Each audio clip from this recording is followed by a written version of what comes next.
Roughly 9 billion years after the Big Bang, a silent cloud of gas and dust drifted across the galaxy.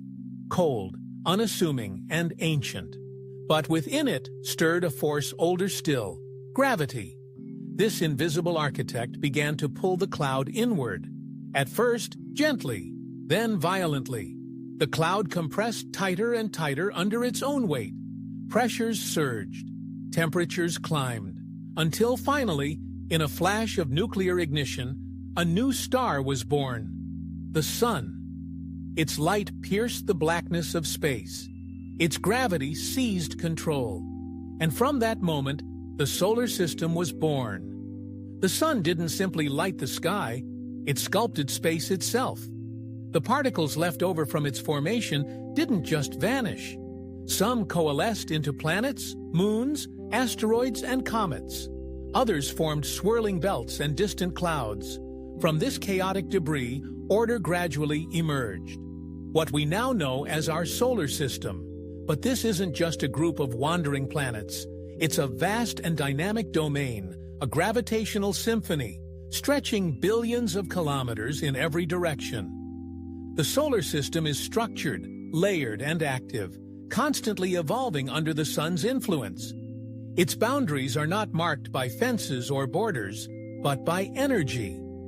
The Sun's magnetic field and solar wind define its outer edges, a frontier known as the heliopause, where solar influence fades into the interstellar medium. Let's step back and look at this immense realm. At its core, of course, is the Sun, a blazing sphere of plasma, 1.4 million kilometers in diameter, containing 99.8% of all the mass in the solar system.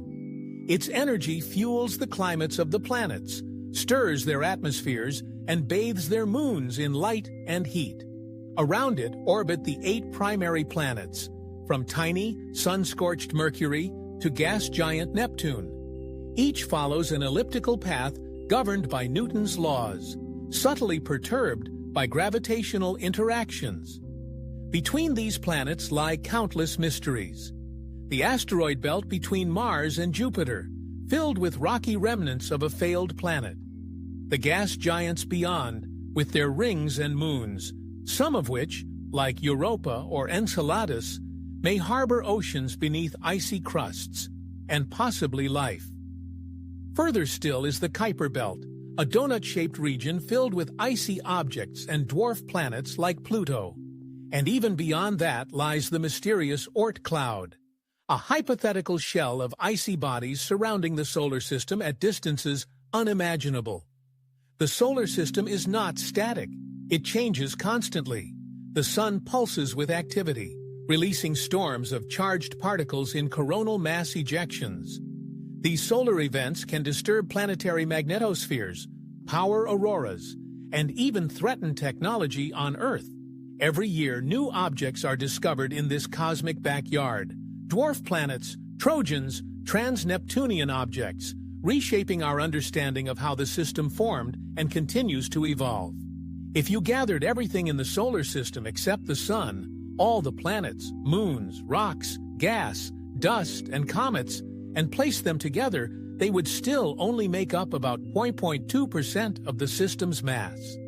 The Sun is the master of this domain. Its gravity, the puppet master of everything else. Imagine watching this structure unfold in slow motion, the birth of worlds, the dance of orbits, the push and pull of unseen forces. A cosmic ballet choreographed over billions of years. And yet, despite how much we know, the solar system remains full of unanswered questions. What lies beyond the heliopause? Is Planet 9 real? Could life exist on Titan or beneath Europa's frozen crust? Each answer leads to more questions. Each mission, whether it's Voyager, Cassini, New Horizons, or the upcoming Europa Clipper, peels back another layer of the story. And we, from our small blue planet, are witnesses to it all. This isn't just astronomy. This is a story of violence and balance, of chaos and creation, of suns and shadows. And it all began in that cold, silent cloud of gas, pulled inward by gravity's patient hand.